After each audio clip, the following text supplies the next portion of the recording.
Varicose veins తో బాధపడుతున్నారా? భారతదేశంలోనే బెస్ట్ ట్రీట్మెంట్ అందించే ఏకైక హాస్పిటల్ ఏవిస్.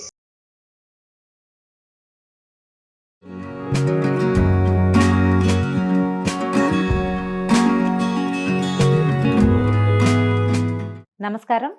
మనం రోటి పచ్చళ్ళు చేసుకుంటున్నాం కదా. జనరల్గా రోటి పచ్చడి అనగానే ఓ తాలింపు వేసి ఆ తాలింపుని కూర ముక్కలతోటో ఇంకేదైనా వేటితోటో కలుపుతాం కదా. తాలింపులు ఏమీ లేకుండా జస్ట్ రోటితోటి నూరి కీరాతోటి పచ్చడి చేసుకుందాం. జనరల్గా దోసావకాయ పెడతారు, అందరికీ తెలిసిందే కదా. అది పచ్చి కారము ఆవపిండి కలుపుతాం కదా. పచ్చి ఆవాలు రుబ్బి కీరతోటి కలిపి పెట్టే పచ్చడి చాలా బాగుంటుంది. ఎండాకాలం కీరలు ఎక్కువ తింటాం కదా. ఒక కీర ఉంటే చాలు, ఇన్ని కీర ముక్కలు ఆవతోటి నూరి వేసుకుంటే ఎంత ఎక్సలెంట్గా ఉంటుందో రుచి. ఎండాకాలము బాగుంటుంది ఇది. మళ్ళీ శీతాకాలం వర్షాకాలంలో కూడా అప్పటికప్పుడు ఫ్రెష్ ఆవ నూరి కీరతో లేదా దోసకాయ ముక్కలతో కూడా, కానీ కీరతో ఎక్కువ రుచిగా ఉంటుంది. ట్రై చేసి చూద్దాం. సింపుల్ పచ్చడి ఇది. కీర ఇట్లాంటిదో, ఇది మా లోకల్ కీర వస్తుంది కదా, అదైనా పర్వాలేదు.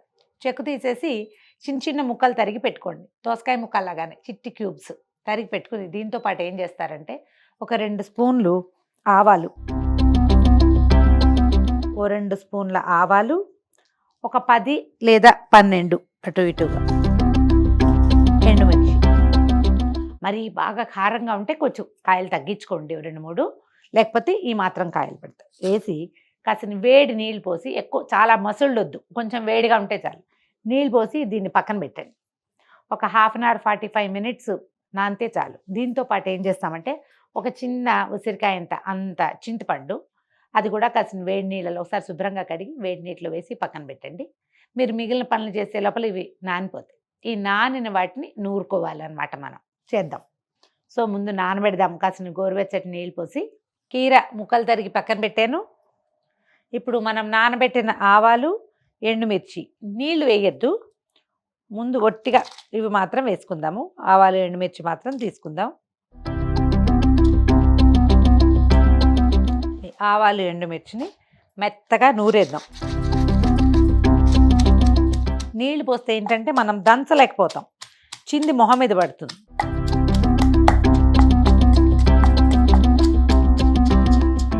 కొంత మటుకు మనకి మిర్చి కొంత మెత్తబడి ఆవాలు కూడా నున్నగా నూరబడ్డాక ఏం చేయాలి, దీంట్లో మనం చింతపండు కొంచెం నానబెట్టాం కదా, అది కొద్దిగా వేసేయండి.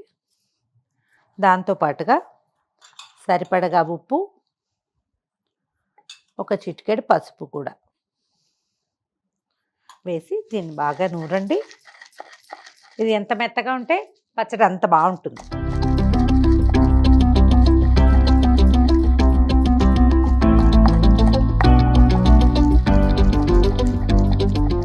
అవసరాన్ని బట్టి కొంచెం చింతపండు నానబెట్టిన నీళ్ళున్నా లేదా ఆవాలు నానబెట్టిన నీళ్ళున్నా కొద్ది కొద్దిగా నీళ్లు చేరుస్తూ కనుక రుబ్బితే చక్కగా మృదువుగా పేస్ట్ లాగా వస్తుంది. అది బాగానే ఉంది, చాలా మెత్తబడిపోయింది చాలా మటుకు. వాసన చూడండి, మంచి పర్ఫెక్ట్ ఆవాల వాసన వస్తుంది. సాధ్యమైనంత మెత్తగా నూరేయటము, తర్వాత దీన్ని తీసేసుకోవటం.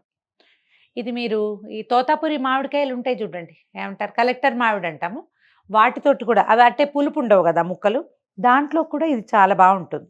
ఈ ముక్కల్ని మనం రోట్లో ఏమీ చెయ్యం, ఇది తీసేసి ముక్కల్లో వేసేస్తామన్నమాట. ముక్కల్లో దీన్ని కలిపేసి ఈ ముక్కలు కసకసలాడుతూ ఉంటాయి, ఆవ ఘాటు తెలుస్తూ ఉంటుంది, మధ్య మధ్యలో ఎండుమిర్చి కారము, తర్వాత ఈ చింతపండు పులుపు కలిసి ముక్కలు తయారు నిమిషంలో ఇది తడి తగిలేసరికి లూజ్గా అయిపోయింది చూడండి. దీంట్లో ఇంకా తాలింపు ఏమి వేయము, ఇదే దీని రుచి. కొంచెం పైన పచ్చి నూనె పోసుకుంటాం. ఒకవేళ ఆవ నూనె కనుక ఇంట్లో మీకు ఉంచుకునే అలవాటు ఉంటే 1 స్పూన్ ఆవ నూనె వేయండి, ఎంతో బాగుంటుంది.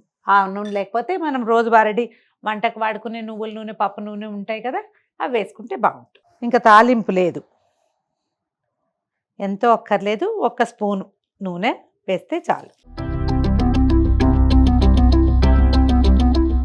కీర పచ్చావ దీని పేరు. మనం ఈ సర్వింగ్ బౌల్లో తీసేసుకోండి. అప్పటికప్పుడు భోజనాలకు ముందు ఒక అరగంట ముందు చేసిన ఇవి చక్కగా ఊరిపోయి ముక్కలు చాలా రుచిగా ఉంటాయి. అన్నంలో కలుపుకోవటానికి బాగుంటుంది. ఒట్టిపప్పు ముద్దపప్పు అన్నంలో నలుచుకోవడానికి బాగుంటుంది. పెరుగులోకి మజ్జిగ పులుసులోకి నలుచుకోవడానికి కూడా చాలా బాగుంటాయి. మంచి ఆవకాటు వాసన వస్తుంది. పెద్దగా నిలవేమి ఉండదు, 1-2 పూటలు అంతే. సాయంత్రానికి ఇది ఇంకా ఎక్కువ రుచిగా ఉంటుంది. ముక్కలు మెత్తబడిపోతాయి, ఆవలో ఊరిపోయి ఎంత ఘాటు వస్తుందో భలే రుచిగా ఉంటుంది. నేనైతే ఒక చిన్న ప్రయోగం కూడా చేశాను లాస్ట్ టైము. బంగాళదుంప ముక్కలు, ఆలు ముక్కలు చిన్న ముక్కలు తరిగి కలిపి చూశాను. అవి కూడా బాగానే ఉన్నాయి. మనం ఏవైనా సరే ముక్కలు గట్టిగా ఉండే రకపువి, దొండకాయ ముక్కలు అవి కూడా బాగుంటాయి. మనకు ఆవ రుచి నచ్చాలంతే.